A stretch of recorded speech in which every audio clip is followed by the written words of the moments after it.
Coucou tout le monde, j'espère que vous allez bien. Alors aujourd'hui je vous parle des 10 idées reçues sur l'estomac.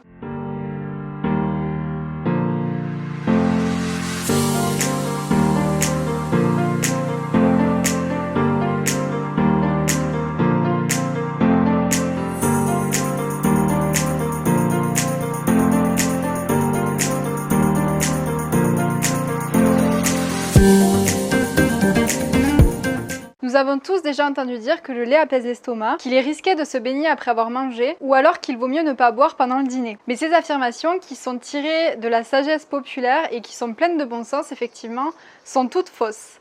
Et je vais vous expliquer pourquoi. Alors, je vais vous expliciter les 10 idées reçues une à une. Tout d'abord, la première. La première, c'est que l'alcool en fait de repas est un bon digestif. Alors c'est sûr que de prendre un alcool fort à la fin d'un repas copieux va vous soulager de l'impression de lourdeur. Mais cela ne signifie pas que la digestion s'en trouve facilitée. Et même au contraire en fait, puisqu'elle va ralentir. En fait, l'éthanol, il va avoir un effet décontractant pour les muscles, y compris les muscles de la paroi gastrique, dont le rôle est de malaxer la nourriture ingérée. Et de ce fait, du fait de ce relâchement, le bol alimentaire, il va rester plus longtemps en fait au niveau de votre estomac et il va progresser beaucoup moins vite dans l'intestin. Et cela peut même entraîner finalement des troubles digestifs. Donc seuls certains apéritifs ou des alcools à base d'anis peuvent avoir un effet positif sur la digestion. Mais en fait, il ne faut pas les consommer après le repas, mais au moins une demi-heure avant celui-ci. En fait, les substances amères qu'ils contiennent vont venir stimuler la sécrétion de sucs digestifs par l'estomac, le foie et la vésicule biliaire. Mais la meilleure solution pour obtenir les mêmes effets est de boire un verre de jus de citron ou de jus de pamplemousse juste avant le repas aussi, qui ont l'avantage de ne pas contenir d'alcool. La deuxième idée reçue, c'est qu'en cas de diarrhée, il faut manger des biscuits apéro et boire du coca. Lors d'un épisode de diarrhée, le corps, il va venir perdre une énorme quantité d'eau et beaucoup de minéraux comme le potassium par exemple. Pendant longtemps, les médecins pensaient compenser la perte d'eau et de minéraux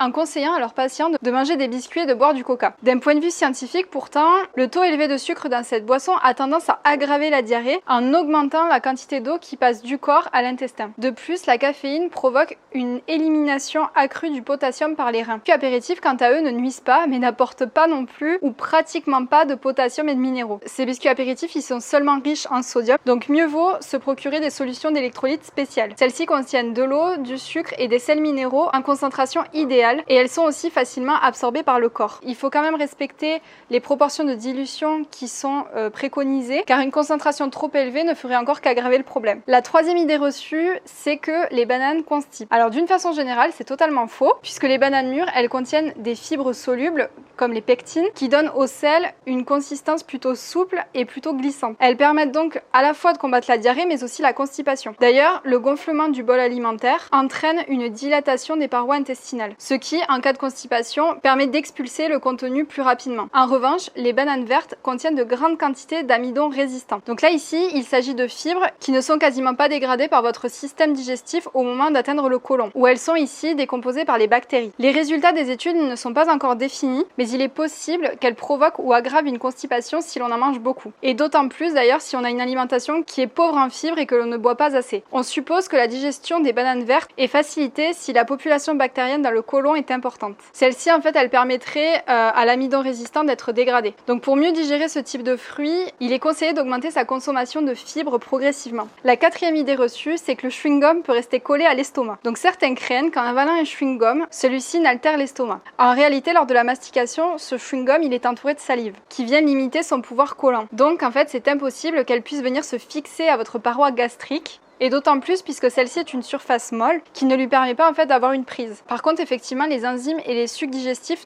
n'ont pas le pouvoir de dégrader cette substance et il sera donc expulsé tout simplement par les voies naturelles. Alors par contre, s'il existe une situation qui pose problème, c'est si jamais vous ingérez beaucoup de chewing-gum les uns à la suite des autres. Dans ce cas, ils risquent de s'agglutiner en fait au niveau de l'intestin et ils peuvent former en fait un bouchon qui va empêcher en fait le bol alimentaire de bien descendre. D'ailleurs, tous les ans en fait, on voit des enfants qui sont victimes d'importantes constipations après avoir ingéré du coup plusieurs chewing-gums. Donc là, à ce moment-là, ce que fait le médecin, c'est qu'il va venir extraire du coup le bouchon de chewing-gum qui s'est accumulé à l'intérieur de l'intestin. La cinquième idée reçue, c'est qu'il faut consommer au moins un repas chaud par jour. Beaucoup de gens sont persuadés qu'il est nécessaire et important de manger chaud. En réalité, la température des aliments n'a pas réellement d'importance dans le processus digestif. Donc chaud ou froid finalement, l'essentiel est d'ingérer la bonne quantité de nutriments pour votre corps. Alors l'affirmation manger chaud, je pense qu'elle a un autre sens derrière, puisque finalement les aliments que nous consommons, et notamment dans les plats cuisinés, ne seraient pas tolérés par notre organisme s'ils n'étaient pas cuits. Par exemple, les lentilles ou les haricots rouges sont toxiques pour notre corps s'ils ne sont pas cuits. La chaleur, en fait, elle va venir briser la structure cellulaire et détruire les substances toxiques afin de libérer du coup les nutriments qui sont nécessaires à notre corps. Si vous voulez, c'est une forme de prédigestion que l'on fait en fait en cuisant nos aliments. En fait, pour nos ancêtres, c'était une question de survie. Et en chauffant certains aliments, ils ouvraient en fait l'éventail de leurs possibilités au niveau de la nutrition. Alors qu'aujourd'hui, finalement, de manger une pomme de terre chaude ou froide, cela va avoir très peu d'importance puisque l'essentiel, c'est qu'elle soit cuite. La 6e idée reçue, c'est qu'il ne faut pas avaler les pépins ou manger les noyaux des fruits. Alors effectivement, est-ce que les noyaux ou les pépins représentent un danger pour notre santé? En fait, la réponse est toute simple. Cela dépend uniquement de la taille. Par exemple, les pépins de pomme ou d'orange pourraient théoriquement venir se placer au niveau de ce que l'on appelle l'appendice du caecum, qui se situe en fait juste au début à l'entrée du côlon et y déclenchait une infection. La seule étude qui a été réalisée en fait à ce sujet a été réalisée en Australie il y a 20 ans sur un peu plus de 2000 personnes qui ont eu une appendicite. Et donc sur toutes ces personnes, il y a seulement un cas qui aurait été déclenché par un noyau provenant d'une cerise. Les autres noyaux, par exemple comme ceux des abricots, sont trop volumineux en fait pour passer l'ouverture de l'appendice qui n'excède pas 2 ou 3 mm. Alors par contre, il est quand même déconseillé de les mâcher puisque par exemple dans le noyau de l'abricot, il y a de grandes quantités d'amygdaline qui se transforme en acide cyanhydrique dans le corps et peut devenir toxique. Donc lorsqu'on croque sans le faire exprès dans ce type de noyau, il vaut mieux du coup le recracher tout de suite. Ensuite, la 7e idée reçue sur l'estomac, c'est qu'après un repas, il faut attendre au moins 3 heures pour se baigner. C'est une recommandation que l'on a déjà tous entendue. Et en cause, c'est le risque d'hydrocution qui est mis en avant et du coup de noyade. Alors effectivement, il est vrai que le corps augmente un petit peu en chaleur après un repas copieux. Mais cette hausse, elle n'est pas significative pour entraîner un choc thermique. Le principal responsable de l'hydrocution, c'est le fait de rester exposé très longtemps au soleil, juste avant d'aller se baigner dans une eau qui est plutôt fraîche. Une étude américaine a montré, il y a maintenant plus de 10 ans, il me semble, que seulement 1% des hydrocutions apparaissaient juste après un repas. Une autre de nos croyances, c'est que notre système digestif, il réquisitionnerait beaucoup d'oxygène juste après un déjeuner. Et que cela ne permettrait plus du coup aux muscles d'être assez oxygénés pour nous permettre de nager. Et là aussi, du coup, c'est une croyance qui est totalement erronée et totalement fausse, puisque même après un repas très copieux, eh bien nos muscles, ils reçoivent toujours une quantité d'oxygène qui est nécessaire à leur bon fonctionnement. Le risque, il est plutôt lorsque l'on va à l'eau finalement le ventre vide et ici de risquer la crise d'hypoglycémie. Ensuite, la 8e idée reçue sur l'estomac, c'est que le lait apaise les brûlures d'estomac. Lorsque les sucs gastriques contenus dans l'estomac remontent le long de l'œsophage, ils produisent une sensation désagréable de brûlure. Et pour apaiser ces remontées acides, la sagesse populaire, elle préconise de boire du lait, car la douceur du lait permettrait de calmer les désagréments de ces remontées acides. Et en fait, le problème, c'est qu'en réalité, c'est tout le contraire qui va se passer, puisque le lait est un aliment acide, et sa digestion, elle va venir finalement créer de nouvelles brûlures au niveau de l'estomac. La sensation d'apaisement, en fait, elle est liée uniquement au passage du lait dans l'œsophage, qui va venir en fait rincer les parois.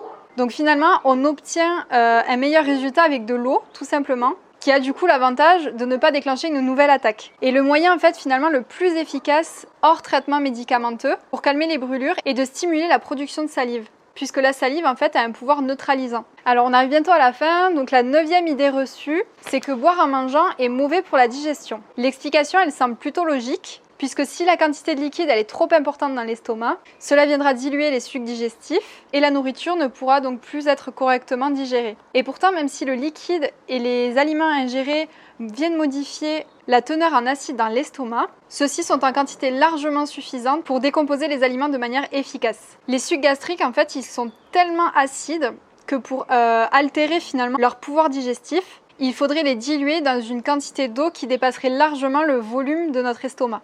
Et même si cela en fait était physiologiquement possible, les glandes de la paroi gastrique se mettraient à augmenter leur production d'acide pour compenser le manque. Il n'y a donc aucune contre-indication à boire un petit peu pendant les repas, et on peut dire même qu'il y a certaines boissons comme le thé ou le café. D'ailleurs, je voulais revenir sur un petit point là-dessus. J'ai fait une vidéo sur l'eau et pourquoi purifier son eau. Donc vous retrouverez toutes ces informations dans ma vidéo sur la purification de l'eau.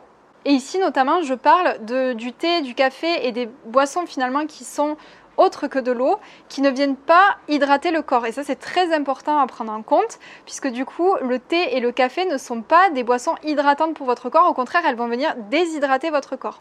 Donc là, oui, effectivement, dans ce dont je vous parle, ça va venir favoriser le système digestif, mais ça ne va pas venir hydrater votre corps. Donc très important à prendre en compte puisque du coup, pour votre hydratation, il faudra du coup que vous ayez quand même des apports en eau pure dans votre journée.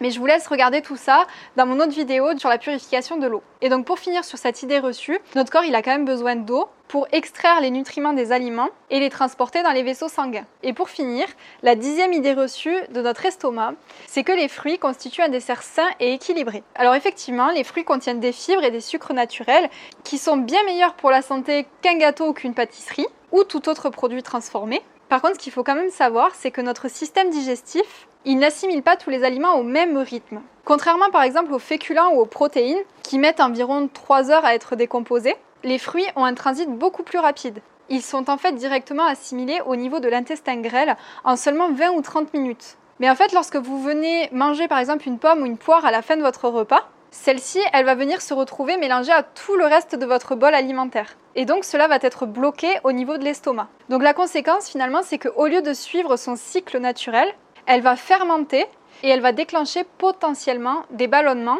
voire une hyperacidité au niveau de l'estomac. Donc pour profiter finalement au maximum des bienfaits des fruits, il vaut mieux les consommer en dehors des repas, soit par exemple le matin à jeun, ou alors en collation 1 ou 2 heures avant le déjeuner ou le dîner par exemple.